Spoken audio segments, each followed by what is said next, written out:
Hey there guys, you're here with Bo, and thank you for tuning into another video. Now in today's video, we're going to be discussing an article that came out actually a few days ago, but we're going to dig into this one in detail.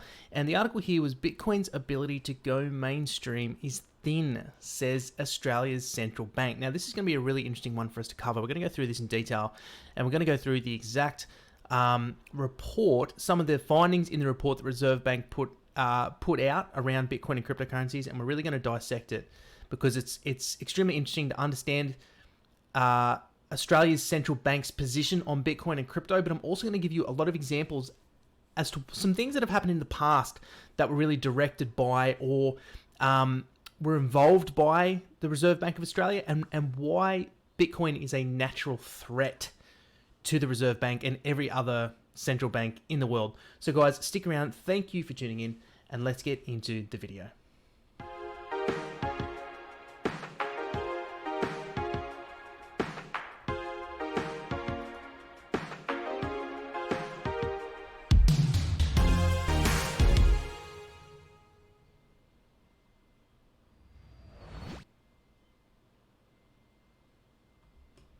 So welcome back guys, and thank you for tuning in. You are here with Bo Stoner from Cryptocurrency Australia. Now today we're going to be discussing this article here, Bitcoin's ability to go mainstream is thin, says Australia's central bank. So digging into the article, Reserve Bank of Australia, RBA, takes into account the last decade of Bitcoin's existence in the latest study. The Reserve Bank of Australia and the government still consider crypto as high risk assets. According to a recent report by Australia's central bank, Bitcoin and the rest of the cryptocurrencies are unlikely to grow to mainstream adoption as payment options in the country. In its study titled Cryptocurrency 10 Years On, the Reserve Bank of Australia takes into account the last decade of Bitcoin's existence. However, the bank is not optimistic about the future of the largest crypto by market capitalization. And we have a quote here. Despite achieving some name recognition, cryptocurrencies are not widely used for payments. This article examines why Bitcoin is unlikely to become a ubiquitous payment method in Australia, and summarizes how subsequent cryptocurrencies have sought to address some of the shortcomings of Bitcoin, such as its volatility and scalability problems, reads the document's abstract. The Reserve Bank of Australia and the government still consider crypto as high-risk assets and continue to warn the public of the risks associated with them, in addition to pushing for aggressive taxation and data collection policy. The document says in conclusion, as long as the Australian dollar continues to provide a reliable, low inflation store of value, and the payments industry continues to work on the efficiency, functionality, and resilience of the Australian payment system, it is difficult to envisage cryptocurrencies presenting a compelling proposition that would lead to their widespread use in Australia. End of article. Now guys, it makes complete sense that the entity literally controlling the economy would perceive Bitcoin as a huge threat. Given Bitcoin's decentralization and that it's not controlled by any one entity, that it's actually controlled by its own source code, open source code, and Bitcoin's growing awareness around the world, its use as a payment system and currency in countries that are struggling economically, it makes complete sense that the Reserve Bank of Australia would, I wouldn't say disparage, because they're not hugely critical of Bitcoin and cryptocurrency, but at least pretend that there's no future in it. And I've said in the past, and I said this on a podcast I did recently, which I'm going to share on this channel when it goes live, that I believe Bitcoin as a means of payment is not going to be used as much in first world countries that aren't struggling economically. And the reason why is because people don't have to. So our inflation in Australia, is ranging between, I believe, 1.5% to 2.5% per year. We don't need to use another currency at the moment because our currency isn't deflating at huge numbers like it is in Venezuela, like it is in Turkey, like it is in other countries such as Chile and Argentina. Those citizens are literally having to use, especially in Venezuela, are having to use Bitcoin to survive, to buy bread. I mean, literally to eat. So in the first world countries, what you're going to see is people who are more risk averse are going to take on additional risk and invest into cryptocurrency as a long-term store of value. But in the future, as the global economy worsens, if it does, it may not, but if it does, more people are going to use cryptocurrency as normal day-to-day transactions, especially as the value goes up. Why? because as the value goes up, your spending power increases, but the denomination of the unit you're spending of that cryptocurrency, the amount of Satoshis you're expending goes down. So it makes complete sense to use Bitcoin and cryptocurrency as a means of payment. Not only that, we have layer 2 solutions that are nearing a level of maturity that it can start to be widely adopted, and that is the Lightning Network, which is incredibly advanced. I mean, once you use the Lightning Network, it truly blows your hair back on how incredibly fast and efficient it actually is. But anyway, let's get into some of the article actually here that the Reserve Bank of Australia put out. It's entitled Cryptocurrency 10 Years On. Abstract. 10 years on from the creation of Bitcoin, the term cryptocurrency has entered the public consciousness. Despite its achieving some name recognition, cryptocurrencies are not widely used for payments. Not in Australia. This article examines why Bitcoin is unlikely to become a ubiquitous payment method in Australia and summarises how subsequent cryptocurrencies have sought to address some of the shortcomings of Bitcoin, such as its volatility and scalability problems. It also examines the proliferation of new coins and concludes that, despite the developments in cryptocurrencies, none are currently functioning as money in the economy. We'll just read the introduction here. On the 3rd of January 2009, the first Bitcoins were created. 10 years on, the terms Bitcoin and cryptocurrency are widely known. How to buy Bitcoin was third ranked. How to, search term in Google in 2017, alongside significant growth in fraudulent and phishing spam mail related to cryptocurrencies. However, neither Bitcoin nor the many thousands of cryptocurrencies that have become widely used for payments. People are more likely to view cryptocurrencies as a speculative, high-risk investment class than a payment system. In this article, we look back over the decade since the launch of Bitcoin. We examine how cryptocurrencies have changed over that period in an attempt to address some of the shortcomings of Bitcoin as a payment system, such as volatility and scalability problems. We also describe the development of programmable cryptocurrencies. Despite these changes, we see little likelihood of a material take-up of cryptocurrencies for retail payments in Australia in the foreseeable future. Now, like I said, guys, it makes complete sense. I'd be surprised not to see this sentiment coming from a central bank. Bitcoin is a direct threat to central banks who take centralized control over the economy by controlling the rate of production through interest rates, right? So lower interest rates, people go and get loans because it's cheaper to get loans. Inflation increases as new money enters the money supply. Rates go up, it becomes more expensive to get a loan. People can earn more interest on banking their loans, on the money in the bank.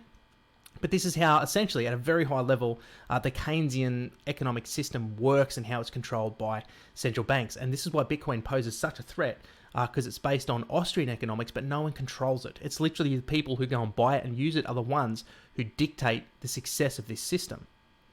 And it will become more successful over time.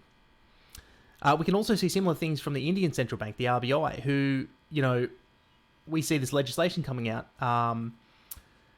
proposing to send people to jail for 10 years for owning cryptocurrency, and then the RBI backing away saying they have nothing to do with it. So we have central banks globally that come under the purview or control of things like the World Bank and the International Monetary Fund, who don't know what to do, and they're boxed into a corner because of the way on how decentralized Bitcoin actually is. It poses a huge, huge, huge threat.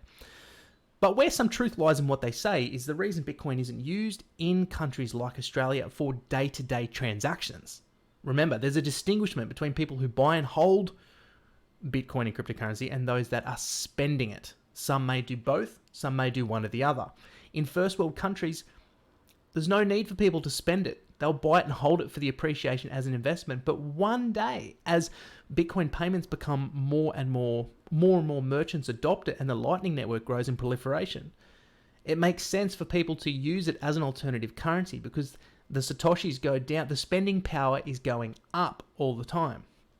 So we just have to wait and see how it's going to play out in first world countries. But we know in third world countries, all we have to do is go and look at trading data on local Bitcoins. Bitcoin is being used. Bitcoin is hitting all-time highs nearly every week in these countries that are struggling economically as the citizens move towards or search for hard money equivalents.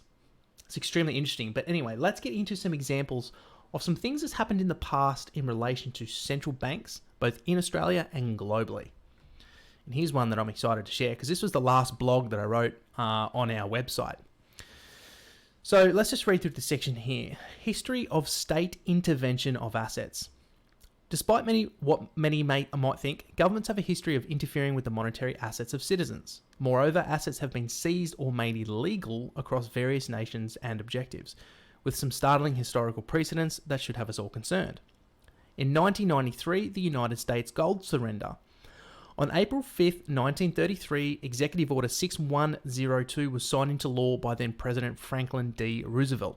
Under the order, it became illegal for the hoarding of gold or silver coin or bullion or currency, under penalty of $10,000 and or up to 5 to 10 years imprisonment. All citizens had to surrender their gold to the Federal Reserve within 4 weeks of signing of the act.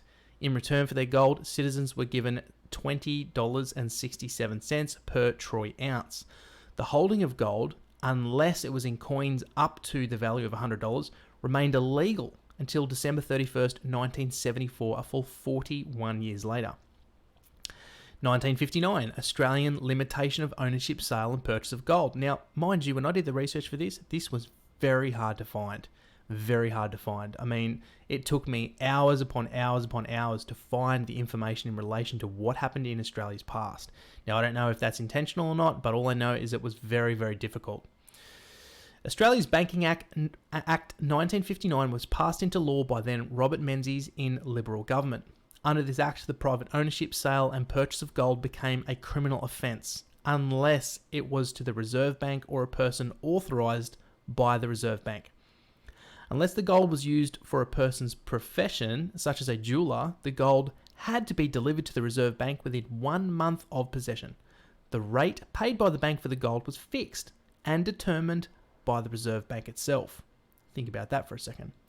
It wasn't until 17 years later, on the 30th of January 1976, that the Banking Act 1959 was repealed, once again allowing Australians the right to own, buy and sell gold. Now we're starting to get into some bail-in things. I'll just read this one in Cyprus because I don't want to diverge too much from the role of central banks, but this is still an interesting one nonetheless. This was in 2012, Cyprus bail-in savings confiscation. Depositors at the Bank of Cyprus and Laiki saw their deposits seized after the Cypriot government implemented bail-in measures to bolster the rapidly failing banking sector.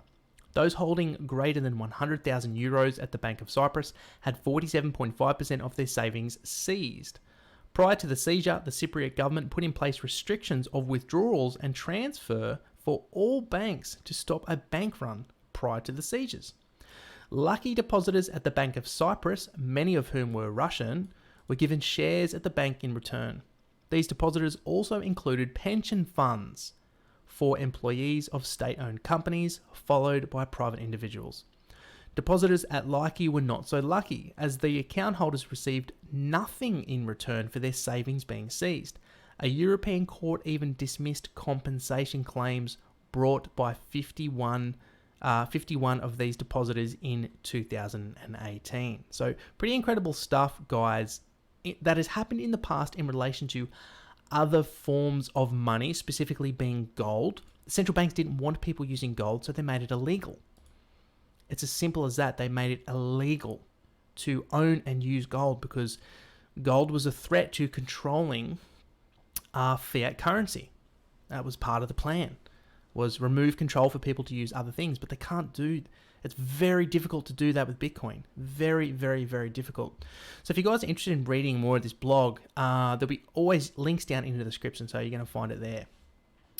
So guys, that's pretty much it for covering the central bank's sentiment here in Australia on Bitcoin and crypto. Overall, I actually thought it was pretty mild, to be honest. I didn't read the whole report in detail, but I actually thought it was pretty mild. And I'd rather that than them coming out, swinging the mighty regulation hammer at Bitcoin. So it's just going to be interesting to see how things play out. But like I said, Bitcoin is in this unique situation where its popularity is driven by the people who are buying it and using it, not by a centralized entity Certainly, there are entities facilitating people buying it and using it, but its growth, its organic growth, is not being controlled or driven by any single entity.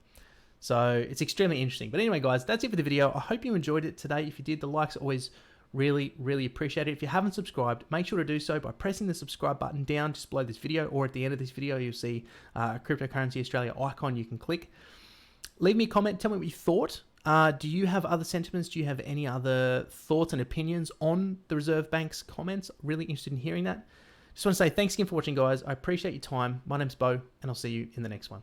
Cheers.